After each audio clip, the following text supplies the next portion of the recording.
Assalomu alaykum, hurmatli tomoshabinlar. Bugungi videomiz har biringiz uchun, ayniqsa 70 yoshdan oshgan yaqinlar borlar yoki ushbu yoshga yaqinlashib kelayotganlar uchun hayotiy ahamiyatga ega. Chunki bugun men sizga pensiya fondi sizga aytmaydigan, lekin sizga tegishli bo'lgan 3 ta juda katta qo'shimcha to'lov haqida gapiraman. Bu ma'lumotlar shunchaki maslahat emas, balki sizning moliyaviy ahvolingizni sezilarli darajada yaxshilashi mumkin bo'lgan aniq imkoniyatlardir. Bu pullar sizning cho'ntagingizda qolishi kerak, ammo ko'pchilik ularning mavjudligidan bexabar. Shuning uchun iltimos, videoni oxirigacha diqqat bilan tomosha qiling. Har bir so'zga e'tibor bering va hoziroq kanalga obuna bo'lishni unutmang. Bu videoga esa like bosing. Bu ma'lumotlar iloji boricha ko'proq odamga yetib borishi kerak. Muammoning mohiyati juda oddiy, ammo chuqur. Ilgari pensiya tizimi ancha sodda edi. Siz pensiyaga chiqqaningizdan so'ng uzoq yillar davomida ishlagan stajingiz va olgan maoshingizga qarab belgilangan miqdordagi to'lovni olardingiz. Qo'shimcha imtiyozlar yoki to'lovlar asosan juda aniq va cheklangan holatlarda, masalan, nogironlik yoki urush faxriyligi kabi ochiq-oydin mezonlar asosida berilar edi. Bu degani, odamlar pensiya fondiga borganlar edi. Ularga nima tegishli bo'lsa, o'shani ochiq-oydin aytishar edi. Chunki variantlar ko'p emas edi. Ammo so'nggi yillarda vaziyat keskin o'zgardi. Ijtimoiy himoya tizimi murakkablashdi. U yangi qonunlar, qarorlar va farmonlar bilan to'ldirildi. Davlat aholining turli qatlamlarini, ayniqsa keksa avlodni qo'llab-quvvatlashga intilmoqda. Natijada pensiyaga qo'shimcha ravishda olinishi mumkin bo'lgan turli xil imtiyozlar va to'lovlar paydo bo'ldi. Biroq bu yangiliklar afsuski hammaga ham birdek yetib bormayapti. Pensiya fondi xodimlari barcha imtiyozlarni har bir kelgan fuqaroga to'liq tushuntirib berishga ulgurmasliklari mumkin. Ba'zan esa ularning o'zlari ham ba'zi nozik jihatlardan bexabar bo'lishlari mumkin. Eng achinarlisi, ba'zan ushbu qo'shimcha to'lovlar so'rov bo'yicha tamoyili asosida beriladi. Ya'ni agar siz ularni so'ramasangiz, sizga bu haqda aytilmaydi. Bu esa minglab keksa yoshdagi fuqarolarning o'zlariga tegishli bo'lgan, hayot sifatini sezilarli darajada oshirishi mumkin bo'lgan mablag'larsiz qoldirmoqda. Bugungi videomizning asosiy maqsadi mana shu adolatsizlikka chek qo'yish va sizni o'z huquqlaringiz bilan tanishtirishdir. Bu sizning pulingiz va siz uni olishingiz kerak. Endi esa diqqat. 70 yoshdan oshgan pensionerlarga tegishli bo'lgan, ammo ko'pchilik bilmagan 3 ta qo'shimcha to'lovni batafsil ko'rib chiqamiz. Har bir holatda kimga bu to'lovlar tegishli ekanligini, kimga esa tegishli emasligini, shuningdek aniq misollar bilan tushuntirib beraman. Birinchi qo'shimcha to'lov qarilikdagi yolg'izlik va yordamga muhtojlik uchun qo'shimcha to'lov. Bu to'lov tizimi ko'pchilikka tanish bo'lmagan, ammo ijtimoiy jihatdan juda muhim bir mexanizmdir. Bu nafaqa ayniqsa yolg'iz yashayotgan va muntazam g'amxo'rlikka, uy yumushlariga yordamga muhtoj bo'lgan keksalar uchun mo'ljallangan. Uning maqsadi shunchaki pul berish emas, balki bu insonlarning hayot sifatini yaxshilash, ularga kerakli yordamni tashkillashtirish uchun moliyaviy imkoniyat yaratishdir. Odatda 70 yoshdan oshgan yolg'iz pensionerlar bu to'lovga da'vogar bo'lishadi. Ammo ba'zi hollarda agar pensioner bilan birga yashayotgan oila a'zolari ham nogiron yoki keksa bo'lsa va o'zlari ham g'amxo'rlikka muhtoj bo'lsa, bu nafaqa ham tegishli bo'lishi mumkin. Bu to'lovning asosiy g'oyasi keksa yoshdagi insonlarning o'z-o'ziga xizmat ko'rsatish qobiliyati pasayganda ularga moliyaviy ko'mak berishdir. Kimga tegishli? Bu qo'shimcha to'lov birinchi navbatda 70 yoshdan oshgan va rasmiy ravishda yolg'iz yashayotgan, ya'ni yashash joyida boshqa voyaga yetgan, oila a'zosi qayd etilmagan fuqarolarga beriladi. Ikkinchi toifa 70 yoshdan oshgan, ammo u bilan yashayotgan barcha oila a'zolari nogiron yoki yoki ikki guruh nogironligi bo'lgan shaxslar bo'lgan holatlar. Bunday oilalarda keksa insonni parvarish qiladigan yosh va sog'lom kishi yo'q degan tamoyildan kelib chiqiladi. Bu nafaqa miqdori har bir hududda o'zgarishi mumkin. Lekin odatda pensiyaning ma'lum bir foizi yoki belgilangan minimal miqdoriga teng bo'ladi. Masalan, hozirgi kunda bu miqdor respublika bo'yicha belgilangan minimal pensiya miqdorining 20dan 20 gacha bo'lishi mumkin. Bu esa oyiga ancha sezilarli miqdordir. Kimga tegishli emas. Agar 70 yoshdan oshgan pensioneri bilan birga yashaydigan, voyaga yetgan, ish qobiliyatiga ega oila a'zolari bo'lsa, bu to'lov unga berilmaydi. Sababi bunday hollarda oila a'zolarining keksa kishiga g'amxo'rlik qilishlari kutiladi. Shuningdek, agar pensioner rasman nogironlik nafaqasi olib turgan bo'lsa, va uning nogironligi unga g'amxo'rlik xizmatlarini olish huquqini bersa, qo'shimcha to'lov boshqa bir nafaqa bilan dublikat bo'lmasligi uchun berilmasligi mumkin. Hayotiy misol bir tasavvur qiling. 75 yoshli Oysha bu yolg'iz yashaydi. Uning farzandlari chet elda ishlashadi va uni tez-tez ko'rishga kelisha olmaydi. Oysha buvi har oy 1500 ming so'm pensiya oladi. U uy ishlarini o'zi bajarishga qiynaladi. Tutkonga borish ham unga mushkul. U bu qo'shimcha to'lov haqida eshitganda pensiya fondiga murojaat qilib tegishli hujjatlarni taqdim etdi. Tekshiruvdan so'ng uning yolg'iz yashayotgani va yordamga muhtojligi tasdiqlandi. Natijada unga har oy pensiyasidan tashqari 300 ming so'm minimal pensiyaning o'tamligi ketdi deb taxmin qilaylik miqdorida qo'shimcha to'lov tayinlandi. Bu pul Oysha buviga uy yordamchisini yollashga yoki mahsulot yetkazib berish xizmatidan foydalanishga yordam berdi. Bu esa uning hayotini ancha yengillashtirdi. Ikkinchi qo'shimcha to'lov. Uzoq muddatli mehnat staji va maxsus xizmatlar uchun qo'shimcha nafaqalar. Bu turdagi nafaqa odatda umrining katta qismini mehnatga bag'ishlagan, ayniqsa ijtimoiy ahamiyatga ega sohalarda uzoq muddat ishlagan shaxslarga beriladi.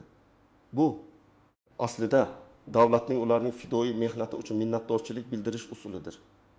Bu nafaqa faqatgina belgilangan pensiya stajiga ega bo'lganlar uchun emas, balki staji juda yuqori bo'lganlar yoki maxsus sharoitlarda, masalan, og'ir va zararli sharoitlarda ishlaganlar uchun mo'ljallangan. Uning maqsadi bu insonlarning munosib qarlikni ta'minlash va ularning jamiyatga qo'shgan hissalarini e'tirof etish. Kimga tegishli? Bu qo'shimcha to'lov 70 yoshdan oshgan, pensiya staji 40 yildan ortiq bo'lgan erkaklarga va 35 yildan ortiq bo'lgan ayollarga ayrim sohalarda bu muddat qisqaroq bo'lishi mumkin, berilishi mumkin.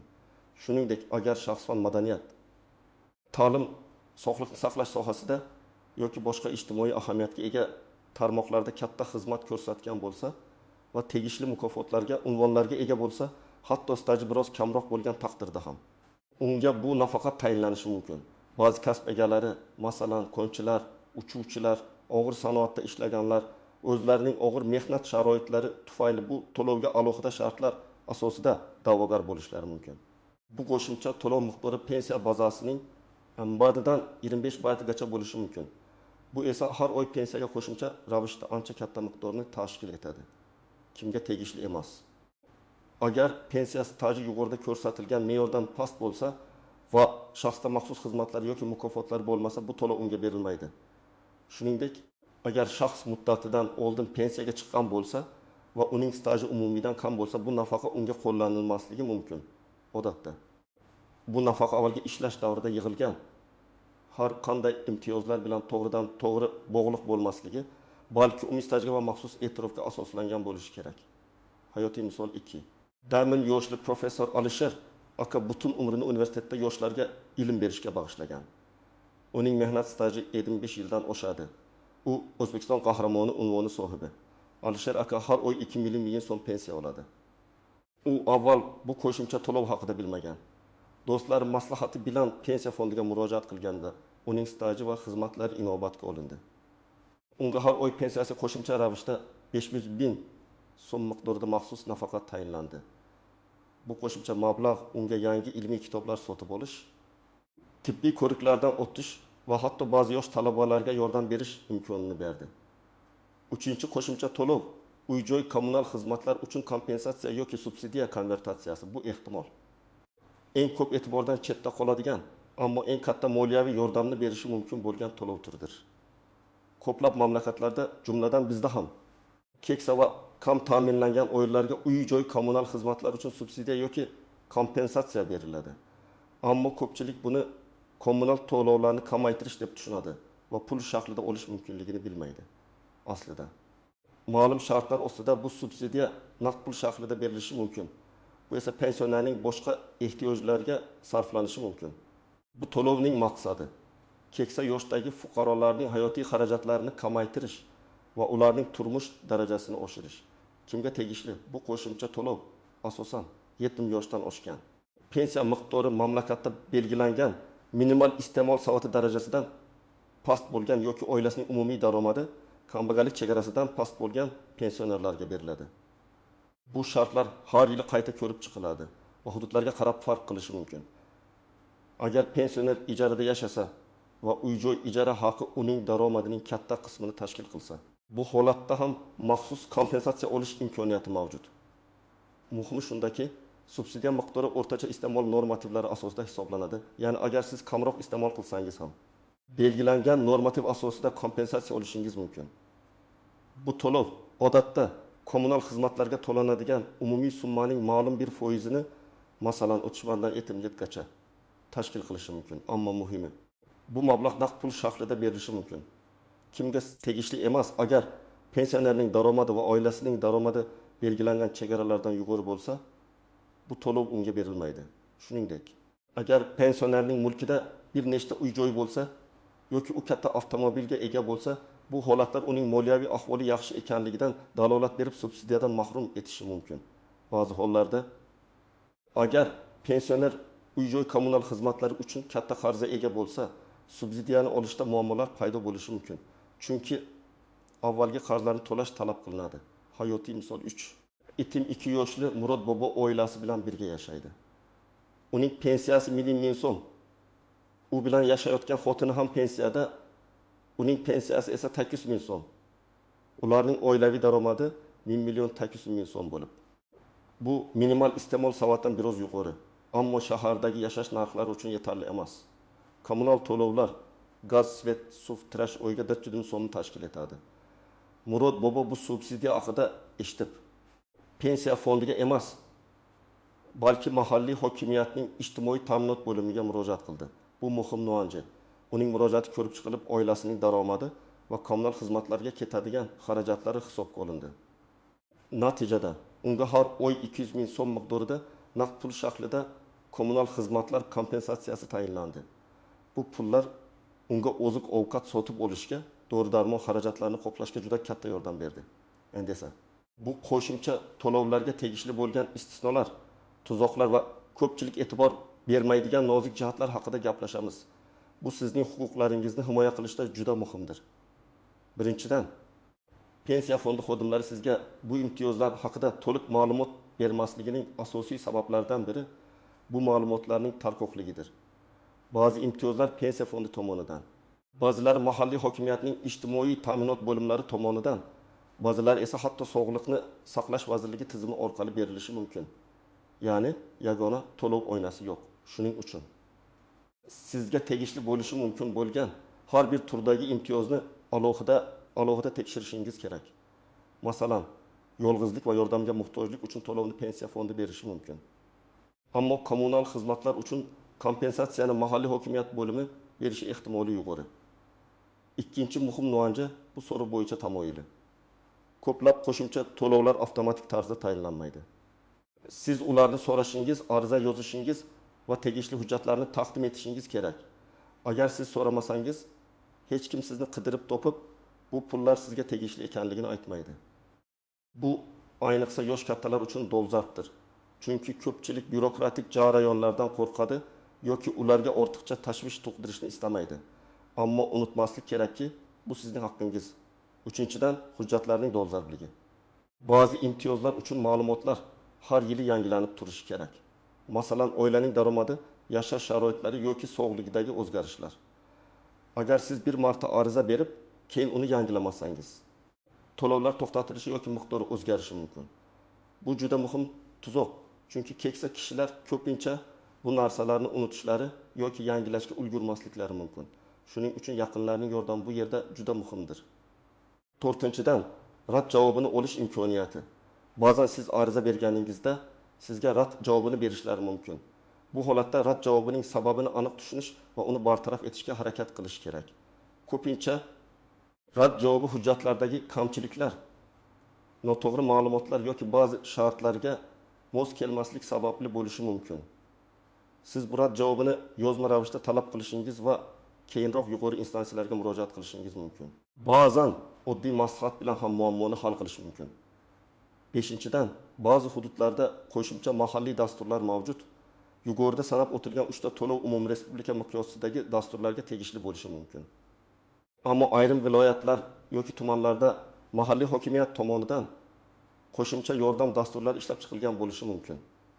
Bu dasturlar ko'pincha ijtimoiy himoyaga muhtoj qatlamlarni, Shu jumladan yolg'iz keksalar yoki kam ta'minlangan pensionerlarni qo'llab-quvvatlashga qaratilgan. Bu haqda mahalliy hokimiyatning ijtimoiy ta'minot bo'limlaridan aniq ma'lumot olish zarur. Endi esa eng muhim qismiga o'tamiz. Amaliy maslahatlar. Yuqoridagi ma'lumotlarni hisobga olgan holda siz nima qilishingiz kerak? Qaysi qadamlarni qo'yishingiz kerak? Qayerga murojaat qilishingiz lozim? Bir, boshlash nuqtasi pensiya jamg'armasi. Birinchi navbatda siz yashash joyingizdagi pensiya jamg'armasining hududiy bo'limiga murojaat qilishingiz kerak. Shaxsan borish eng samarali usul. Borishdan oldin telefon orqali yoki veb-sayt orqali qabul kunlari va soatlarini aniqlashtirib oling. Borganingizda to'g'ridan-to'g'ri qarlikdagi yolg'izlik va yordamga muhtojlik uchun qo'shimcha to'lov hamda uzoq muddatli mehnat staji va maxsus xizmatlar uchun qo'shimcha nafaqalar haqida so'rang. Bu to'lovlar sizga tegishli yoki yo'qligini aniqlang. Ular sizdan qanday hujjatlar talab qilinishini aytishlari kerak. Esingizda bo'lsin, siz so'ramasangiz ular aytmasligi mumkin. İlk hujjatlar yig'ish. Odatda sizdan quyidagi hujjatlar talab qilinishi mumkin. Pasport asl nusxasi va nusxasi. Pensiya guvohnomasi asl nusxasi va nusxasi. Mehnat daftarchasi asl nusxasi va nusxasi. Stajni tasdiqlash uchun. Yashash joyidan ma'lumotnoma. Oila tarkibi va yolg'iz yashash holatini tasdiqlash uchun. Agar mavjud bo'lsa, davlat mukofotlari, faxriy unvonlar yoki maxsus xizmatlarni tasdiqlovchi hujjatlar. Masalan, O'zbekiston qahramoni guvohnomasi, mehnat shuhrati ordeni va haqiqiy daromad to'g'risida ma'lumotnoma, kommunal xizmatlar kompensatsiyasi uchun.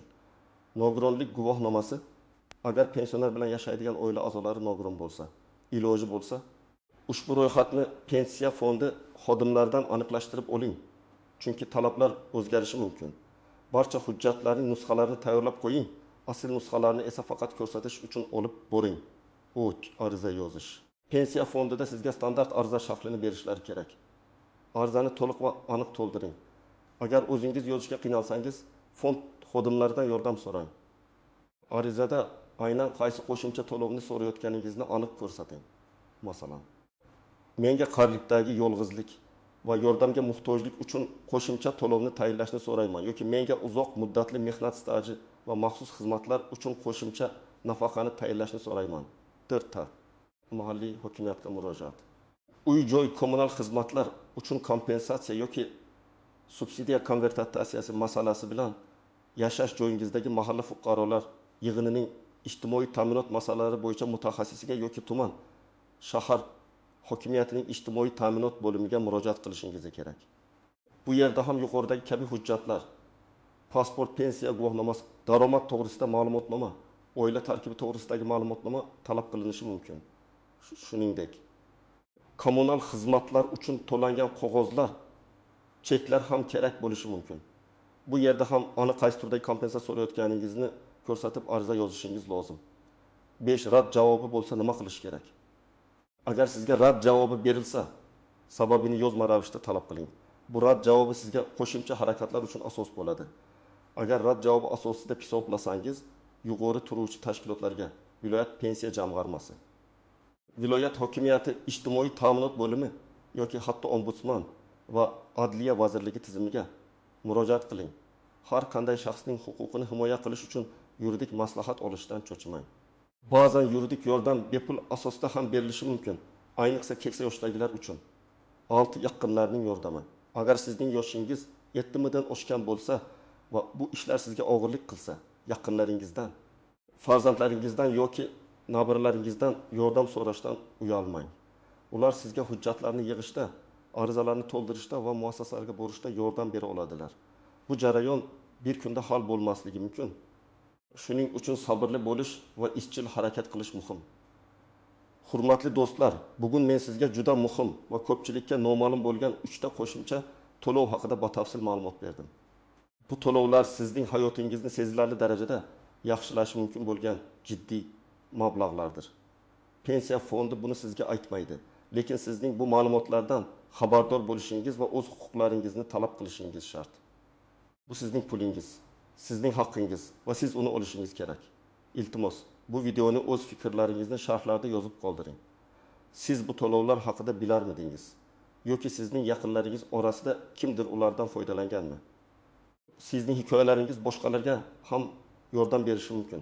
videoga like bosing, kanalga obuna bo'ling va bu ma'lumotlarni iloji boricha ko'proq odamga yetib borishi uchun do'stlaringiz va oilangiz bilan bo'lishing. Kelajakda ham siz uchun foydali bo'lgan qimmatli ma'lumotlarni ulashishda davom etaman. Sog' bo'ling va o'z huquqlaringizni biling.